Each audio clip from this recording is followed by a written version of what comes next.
All right, so we're going to continue with the muscles of the chest, back, and posterior neck.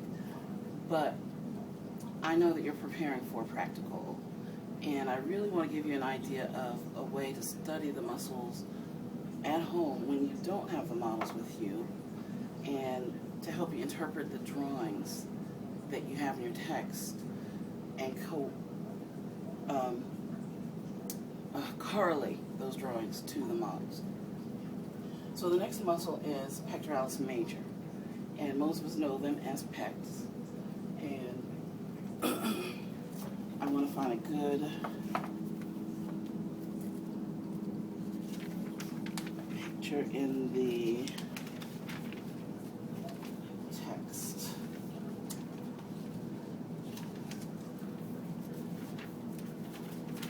And there is one.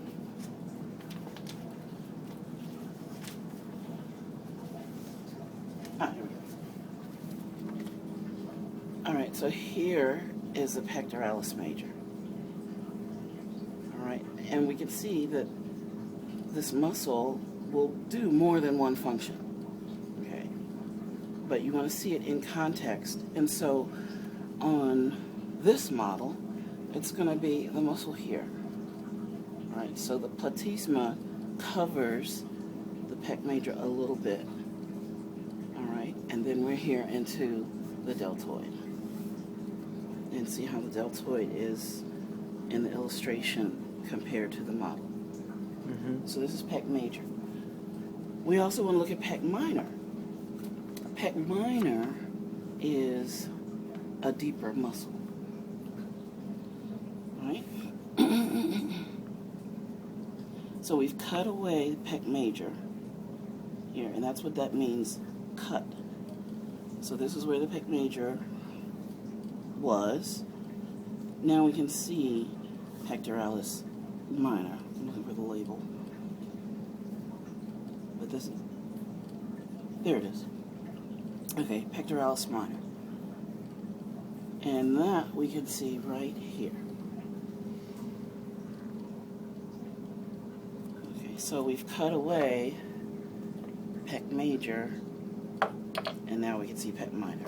So it would be very, very realistic to have a sticky here, or a number here, a number there, identify the muscle, and maybe an option of an action. All right, serratus anterior. We can't see the serratus on this, but did we see the serratus? We saw serratus on big torso man. So I'll show you serratus here. Now the serratus anterior is here. It attaches to multiple ribs. And then on the other side it attaches to the front or the anterior surface of the medial border of the scapula. So when this muscle constricts, it's going to pull the scapula to the trunk.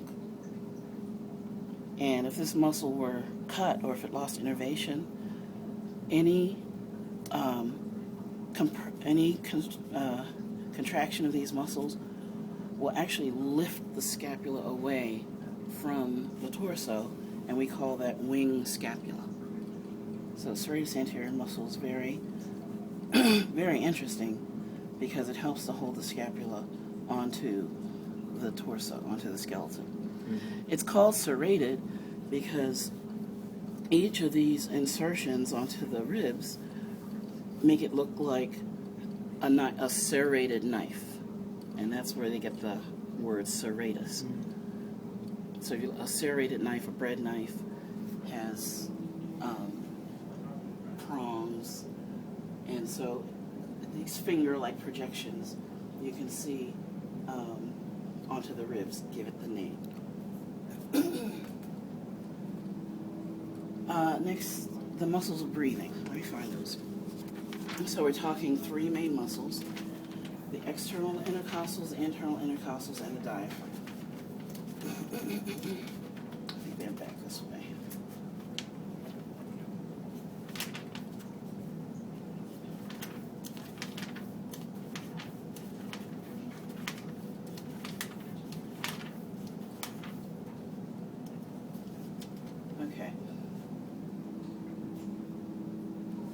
Here's another view of the serratus anterior muscle. All right, now, when we think of intercostals, what do you think? Between the ribs, okay? There are external intercostals and internal intercostals. External intercostals have their origin and insertion, both of them have origin and insertion from one rib to the next. So when they contract, it's going to shorten the distance between ribs. When the external intercostals contract, the ribs elevate. And you can see those here. When this muscle contracts, it's moving up. So the origin is on the bottom of the top rib, and the insertion is on the top of the bottom rib. And the insertion is what moves, the origin doesn't move. And so that will pull the rib up. So external intercostals help with inspiration. Internal intercostals are the reverse. Their origins are on the top of the bottom rib, and the insertion is on the bottom of the top rib. And so when they contract, the rib will be pulled down. And so that is a muscle that's used in forced expiration. Okay? So there's two of the main muscles of breathing. The main muscle of breathing is the diaphragm. And that's this dome-shaped muscle here that separates the thorax from the abdomen. And here we have the dome.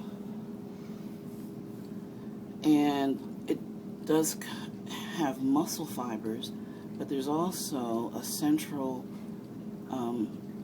dense connective tissue. And that connective tissue has a couple of features. One, it has holes, right? Because veins have to get through, the inferior vena cava has to get through, the stomach or the esophagus has to get through. So even though it separates the thorax from the, wait a minute, did I say that right? Yeah, It separates the thorax from the abdomen. It's not a total separation because there are holes or perforations. Okay. Also, there are like fiber tracts that help to form like loops. And so it can create a sphincter effect if it's in the right position. And this is why some people have hernias in this area, hiatal hernias, because either the stomach has worked its way up, or the sphincter is loose and gastric juices can flow back into the esophagus and cause heartburn, different things like that. But, so the diaphragm, the loops of diaphragm muscle help to form closure from the stomach to the esophagus.